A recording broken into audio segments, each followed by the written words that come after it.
Assalamualaikum warahmatullahi wabarakatuh.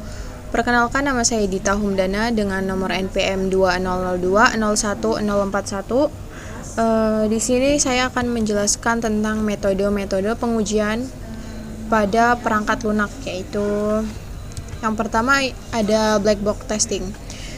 Di sini pengujian black box testing adalah salah satu metode pengujian perangkat lunak yang berfokus pada sisi fungsionalitas, khususnya pada input dan output aplikasi. Apakah aplikasi ini sudah sesuai dengan yang diharapkan atau belum? Selanjutnya yaitu white box testing. White box testing atau yang dapat diartikan menjadi pengujian kotak putih adalah pengujian yang dilakukan untuk menguji perangkat lunak dengan cara menganalisa dan meneliti struktur internal dan kode dari perangkat lunak. Pengujian white box testing berfokus pada aliran input dan output dari perangkat lunak. Yang ketiga yaitu integration testing, menganalisis parameter seperti persyaratan fungsional, kinerja, dan kendala yang ada pada item desain utama. Selanjutnya ada system testing. Di sini sistem testing itu mendeteksi segala error dalam unit perangkat lunak yang terintegrasi bersama. Yang kelima yaitu unit testing, adalah jenis software testing yang dilakukan untuk menguji suatu bagian atau komponen software. Unit yang dimaksud di sini yaitu bisa berupa kode, fungsi, metode, prosedur, modul, atau objek tersendiri. Unit testing termasuk dalam tahapan software development. Biasanya pengujian ini dilakukan sebelum integration testing. Yang keenam yaitu acceptance testing. Dijalankan mengikuti prosedur tes penerimaan yang telah ditentukan untuk mengarahkan pengguna tentang data mana yang akan digunakan setelah prosedur sebelumnya. Yang ketujuh yaitu usability testing, merupakan salah satu cara untuk mengetahui apakah user dapat mudah menggunakan aplikasi, seberapa efisien dan efektif sebuah aplikasi dapat membantu user mencapai tujuannya, dan apakah user puas dengan aplikasi yang digunakan. Yang kedelapan yaitu integration testing.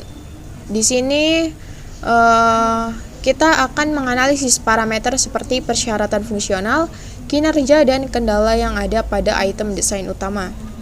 Yang selanjutnya yaitu performance test atau integration and usability test yang menentukan apakah sistem dapat memenuhi kriteria kinerja berbasis waktu seperti response time atau throughput. Response time menentukan batas waktu maksimum yang diizinkan dari respons software. Selanjutnya yaitu smoke testing, adalah pengujian yang akan dilakukan setelah software yang dibuat untuk memastikan bahwa fungsi-fungsi penting dari program tersebut bekerja dengan baik. Smoke test ini biasanya dilakukan setiap hari atau beberapa kali per minggu. Selanjutnya yaitu stress testing. Di sini adalah pengujian yang biasanya dilakukan dalam membuat sebuah website, di mana stress testing dilakukan untuk mengetahui sekuat apa server website kita menampung visitor dalam website tersebut, dengan cara melakukan hit dummy ke website menggunakan tools. Yang selanjutnya yaitu sanity testing, adalah software testing yang akan dilakukan setelah software yang dibuat sudah hampir jadi, sekaligus dengan fungsi-fungsi lengkapnya yang sudah jadi, dengan catatan bug-bug yang ditemukan pada saat smoke testing sudah berhasil diperbaiki. Selanjutnya yaitu regression testing, adalah jenis pengujian yang dilakukan saat pengembangan software untuk mengetahui apakah fungsional sistem berjalan dengan baik.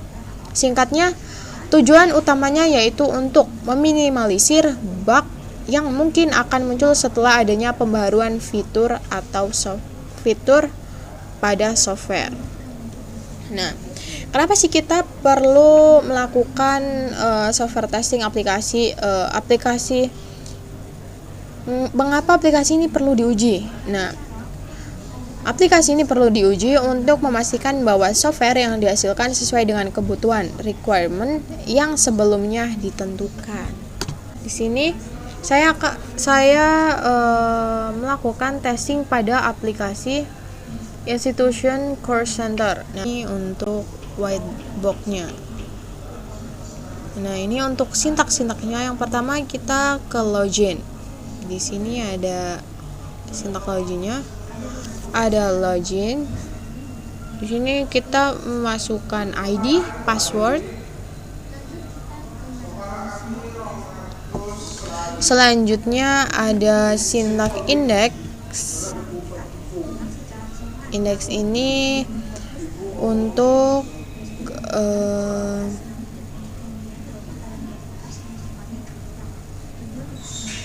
di sini ada indeks, ada mata kuliah, ada syntax mata kuliah, white box.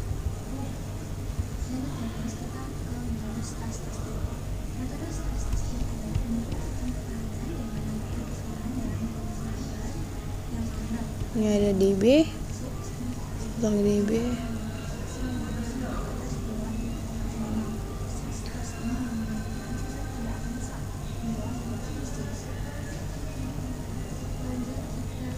Terusnya ada syntax ruangan.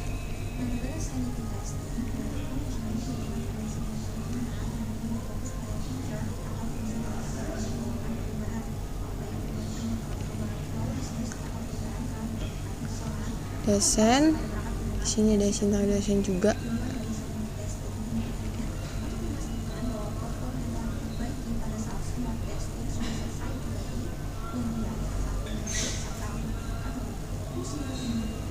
Nah, di sini kita akan melakukan pengujian pada aplikasi berbasis web. Di sini saya akan menguji aplikasi Institution Course Center. Nah, yang akan kita uji yang pertama yaitu form login. Nah, di sini saya akan memasukkan ID yang benar sesuai dengan database dengan menggunakan password yang salah. Seterusnya ini akan invalid karena ID-nya benar tetapi passwordnya salah. Dan ketika saya akan mengklik login, ini akan kembali ke halaman seperti semula, atau kita akan diminta untuk mengisi kembali field ID dan password. Nah, seperti ini. Setelah kita mencoba menggunakan ID yang benar dengan password yang salah, kita akan membaliknya menggunakan ID yang salah dengan password yang benar.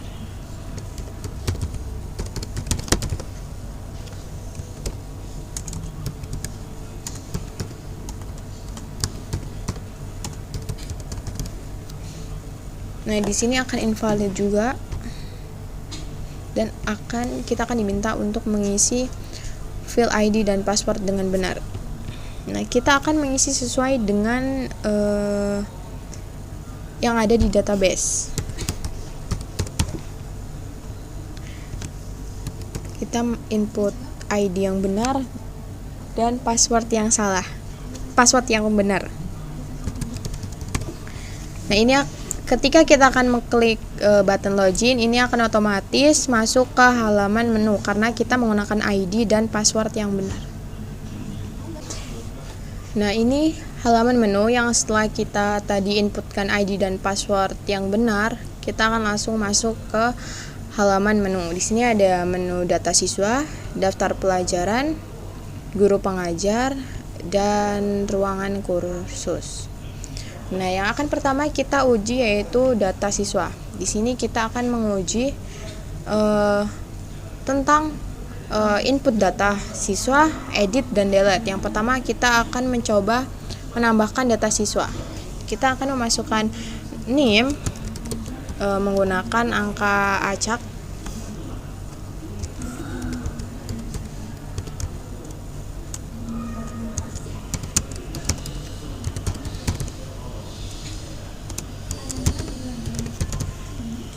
Kita masukkan fake address juga.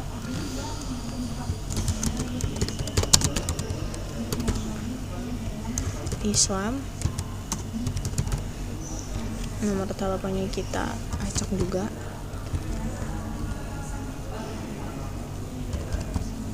Selanjutnya kita akan mensubmit atau menginputkan data tersebut. Nah, di sini sudah tampak atau terlihat data sudah masuk. Nah, sepertinya di sini ada kesalahan atau bisa dibilang error. di sini nomor teleponnya tidak sesuai dengan apa yang kita inputkan tadi. Di sini kita akan mengedit atau mengubah ya. Lalu kita akan mengedit, submit. Nah, ini tadi kita melakukan pengujian edit. Nah, untuk nomornya sudah bisa diubah, berarti button editnya ini sudah berfungsi ya. Selanjutnya kita akan mencoba mendelete atau menghapus data, apakah ini berfungsi atau tidak. Di sini ada pop-up, apakah Anda yakin ingin menghapus Anandita Humdana, dan saya akan menghapusnya. Nah, tampak di sini di daftar sisa mendaftar kursus sudah tidak ada lagi nama yang sebelumnya kita input. Nah, selanjutnya kita akan mencoba pada form daftar pelajaran. Nah, di sini kita akan menguji pada inputan data juga. Kita masukkan terlebih dahulu nicknya. Kita masukkan nama guru Aisyah Hakilah bersama mata pelajaran Sistem Informasi. Pertemuannya kita pertemuan ke-6. Ini kita menggunakan inputan yang semau kita ya, maksudnya yang fake, yang palsu. Semesternya 6. Selanjutnya kita submit. Nah, sudah tampak Aisyah Hakilah dengan Sistem Informasi, nama mata kuliah jumlah ini sesuai. Nah, kita akan mencoba button editnya, apakah ini berfungsi atau tidak. Kita akan mengubahnya pada mata pelajarnya sistem pakar. Kita mengubah menjadi sistem pakar. Lalu kita submit, dan ini berhasil. Selanjutnya kita akan mencoba button delete. Nah, di sini ada pop-up. Apakah Anda yakin ingin menghapus Aisyah Hakilah, dan saya akan menghapus. Nah, di sini sudah tidak ada ya nama yang barusan kita input. Nah, selanjutnya kita akan mencoba pada menu guru pengajar. Nah, yang pertama kita akan menginputkan data seperti sebelumnya. Nama guru kita menggunakan Jordan Andra. Teleponnya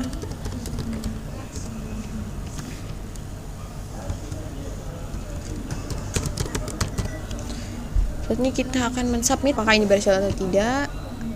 Ternyata ya ini berhasil ya, Jordan Andra. Ini kita akan mencoba button edit, apakah ini berfungsi atau tidak. Kita akan menghapus namanya, jadi Jordan saja. Nah, ini sudah berfungsi ya untuk button editnya. Setelah itu kita akan mencoba button delete-nya. Nah, di sini ada pop-up, apakah Anda yakin menghapus Jordan? Nah, saya akan mencoba menghapusnya. Nah, di sini sudah tidak ada nama guru yang bernama Jordan. Setelah itu kita akan mencoba pada form yang lain, yaitu ruangan kursus.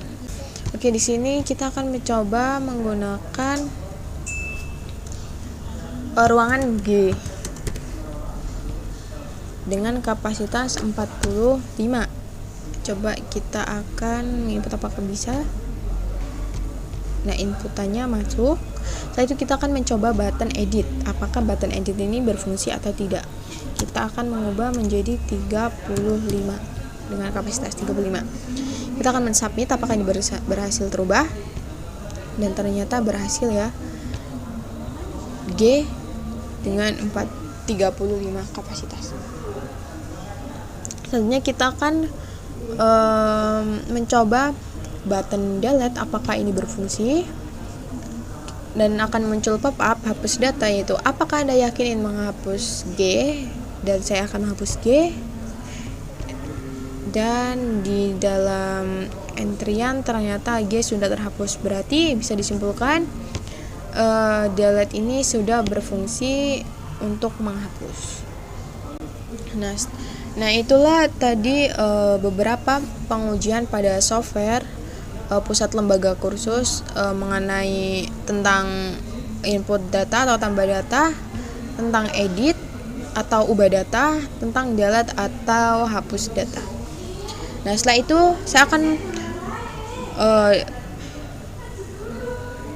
itu saya akan mencoba keluar dari aplikasi logout. Ketika saya mengklik button logout, ini akan otomatis ke halaman login seperti semula.